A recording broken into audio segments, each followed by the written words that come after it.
Atxaldeon, Kaixo, zer moduz? Ongi, bentxe.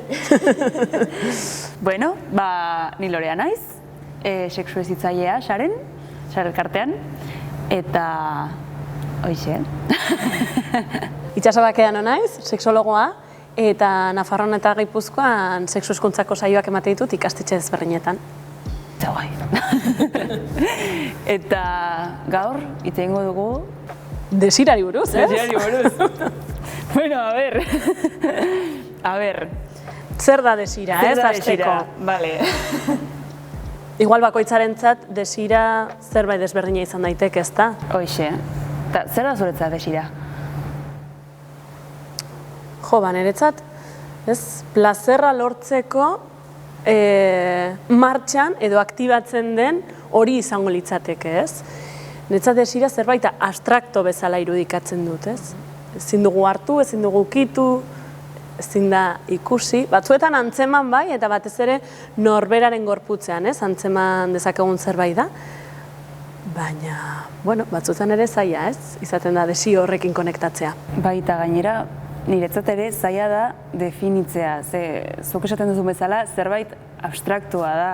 Zerbait batzuetan edo ikusezina, ukiezina, setitzen duzula, baina ezakizu zer den, batzuetan kagalera badirudi, baina eta esatuzu, ze hostia den, hau, ze hostia sentitzen dut.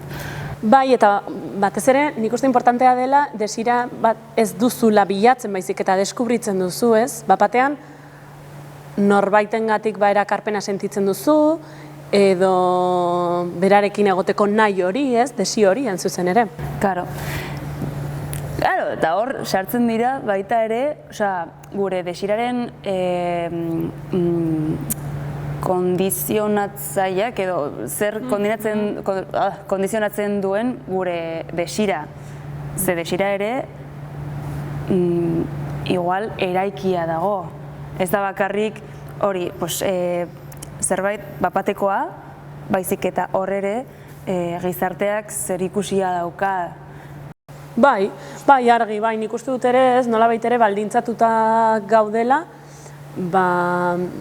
gizartean dauden edertasun kanengatik, ez? Nik uste baldintza handietako bat hori izan daitekela bat. Eta gero, bueno, kultura, ez? Izan daiteke beste bat, zakit. Kultura sexualak, bai. Bai. Eta hori pasan bideoan hitz egiten genuen, edertasun unibertsalei buruz, pertsona simetrikoagoak, hori osasuntsu daudela antzematen dutenak, pixkat hori, baina bapatean, esan duzun bezala, gertzen da, pertsona batengan desira, uste zunuela, ez zela zure estereotipoa edo ez zela zu gustuko zenuen ura.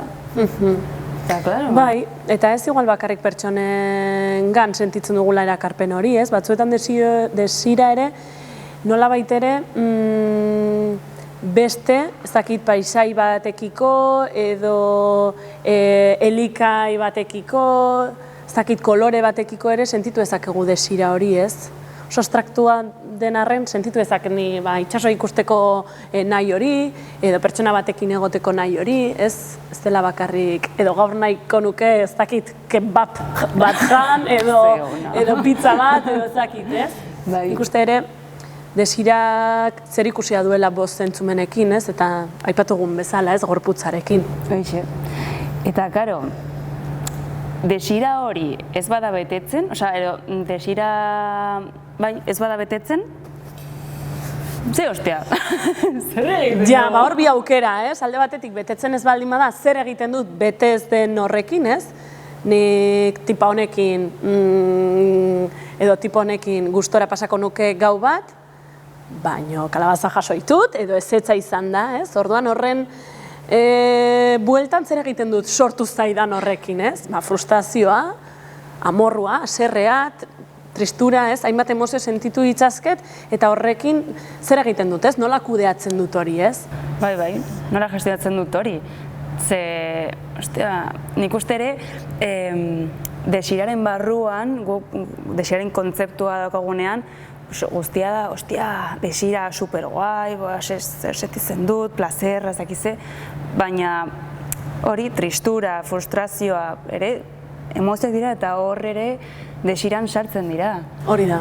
Eta hori gestionatzea, edo kudeatzea, batzutan, ez digute erakusten, gure bizitzan, ez baldin badakigu frustrazioa, tristura, emozio horiek kudeatzen arlo horietan eta sexualitatean, Ari ginen igualez, pixkat frustrazio hori nola kudeatu, ez? Eta baita ere, batzuetan ere desi hori betetzen da, ez? Pertsona honekin egon nahi dut eta aurrera doago eta batzuetan ere ez dakigu baiezkoa ere kudeatzen, ez? Ni zurekin nahi dut, nik ere, eta batzuetan ere hor blokeo asko etortzen dira. Hau da, kalabaza jasotzean, bai, baina igual batzuetan kalabazak jasotzea erresago da kudeatzea, ez? Eta baiezkoa, bai, ni nahi zurekin, zuk ere bai, eta batzuetan, bale, eta orain zer egiten dugu, ez? Eta zer egiten dugun horretan, pertsona batzuk joaten dira. Beldurrarengatik, ze azkenean ez baldin badakizu egoera horri aurre egiten, nahiago dut txontarriztu, fuera, nik me estás contando. Bai, egia da, bai. Bai, azkenean desirak dakarren multzo handia hau da, ez? Frustrazioa, amorrua, bai etzan nola kudeatu, ez etzan nola kudeatu, ez? Eta nik uste hori beste pertsonekiko denean, baina gure barne desiroak betetzen direnean, ba igual erresagoa da, ez? Nor bere buruarekin, ba nahi dut itsasoa ikusi edo nahi dut, esan duguna, ez? Pizza bat jan, eta hori igual errezago da, baina beste pertsona bat tartean sartzen denean, beste pertsona bat edo gehiago tartean sartzen denean, bueno, ba igual egoera komplikatuagoa da, ez? Aberasgarriagoa, ba ere bai. Eta baita ere, niri etortzen zait burura desiraren nola mozketa hori, batzuk erlijioarengatik, kulturarengatik desira hori mozten dute. Baina,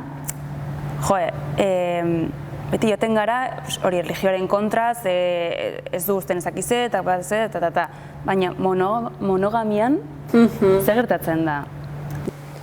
Ja, eman dezagun ez, adibidez, ongu lertzeko, diot, eman dezagun bikote batek akordio bat duela, ez?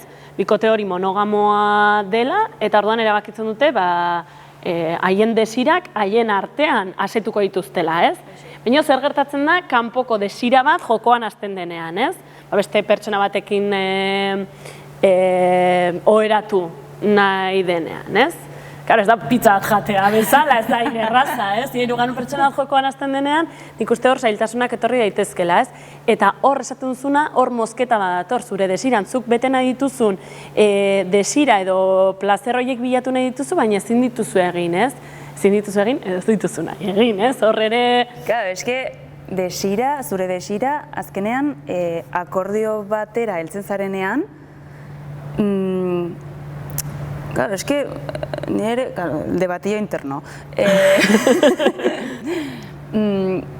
Zergatik jartzen diogu gauza bati, hori ezin da eta beste hau bai.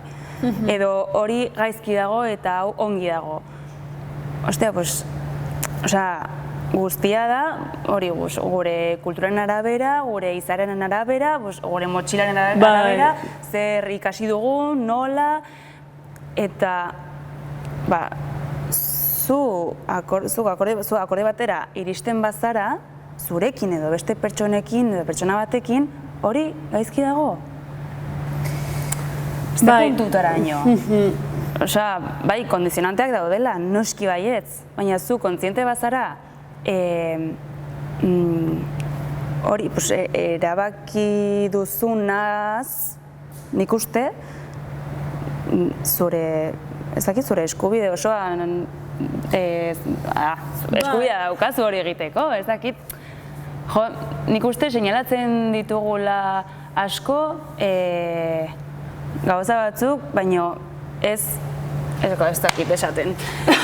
Bai, nik uste importantea dela hemen ere ez, bakoitzak ditugun barne arauak, ez? Morala izan daiteke, kulturala, nire bikotearen arau hoien barneratua ditudan arau hoiek, zer egiten dut arau hoiekin? Beteko ditut?